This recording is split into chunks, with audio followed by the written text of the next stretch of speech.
Bienvenue dans le monde de l'intervention positive. La relation est au cœur du développement d'une santé mentale positive chez nos jeunes. Avec bienveillance, empathie et saine fermeté, peut s'installer une relation sécurisante entre le jeune et l'adulte. Un seul lien significatif peut être un véritable tremplin pour amener le jeune à déployer ses potentiels et à s'épanouir. Tous les adultes ont le pouvoir d'y contribuer par le lien qu'ils créent. Tel un arbre qui pousse, dès les premiers instants de sa vie, le bébé cherche à se lier à son environnement pour grandir en toute sécurité. L'humain est un être de relation. La réponse constante à ses besoins crée la base de sa sécurité affective. Pareil au processus d'enracinement, le potentiel d'attachement peut se réaliser à tout moment, même si cela n'a pas été possible durant les premières années de la vie.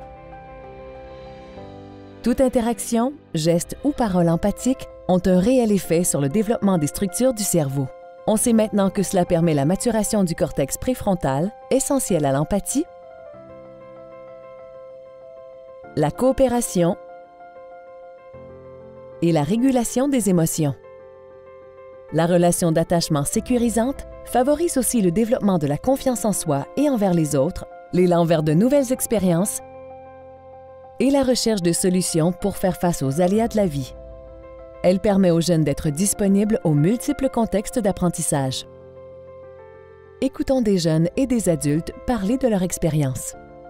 Une des premières étapes lorsqu'on débute le cours pour créer un lien et surtout pour comprendre où je dois m'en aller avec les élèves, c'est que je leur demande de m'écrire une lettre à savoir comment ils voient l'anglais, à savoir s'ils ont un intérêt d'ailleurs, sinon pourquoi, est-ce que c'est une mauvaise expérience dans la vie, est-ce qu'ils ont des peurs par rapport à le ridicule ou une expérience du passé. Puis si c'est le contraire, qu'est-ce qui les motive à vouloir s'impliquer dans le cours? C'est une personne très empathique, que je pense que beaucoup fait preuve d'écoute à notre égard quand on partageait des témoignages en début de cours ou qu'on lui partageait des craintes par rapport au fait de parler en anglais dans la classe. Elle nous écoutait beaucoup aussi par rapport à nos besoins, notre façon d'apprendre. Elle apportait une très belle diversité de méthodes d'apprentissage. Oui, j'ai à cœur l'opinion des élèves et comment ils se voient dans cette situation d'apprendre l'anglais comme langue seconde. Et la façon que je m'y prends pour ouvrir la porte, c'est qu'il faut que je gagne leur confiance. Donc, pour gagner leur confiance, je dois apprendre à les connaître. Et quand j'apprends à les connaître, ceci me permet d'établir des façons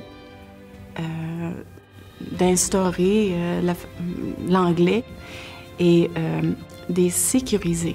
C'est qu'elle nous témoignait des parties de sa vie à elle pour que nous, on se sente aussi, je te dirais, pas interpellés, mais qu'on sente qu'elle était humaine, puis que nous aussi, on pouvait se lier à ces difficultés-là, puis qu'on pouvait traverser ça pour qu'on puisse, nous aussi, apprendre l'anglais. Parce que c'était pas simple. Elle a décidé qu'elle commençait à apprendre l'anglais, je crois, en maternelle. Elle l'a appris d'elle-même et elle l'a appris à sa famille.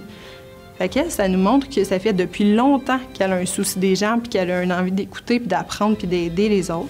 Mais tranquillement, ce qui se passe, c'est que ils s'ouvrent à moi, ils me font confiance, et là, je peux commencer tranquillement à intégrer d'autres étapes d'apprentissage. Mais clairement que dans l'apprentissage général, ça aide, là. Ça encourage, parce qu'un enseignant avec qui tu n'as pas de lien de confiance, tu ne l'écoutes pas. C'est sûr que moi, quand je vois que c'est acquis, c'est plus facile pour moi d'enseigner aussi. Et c'est mon cadeau.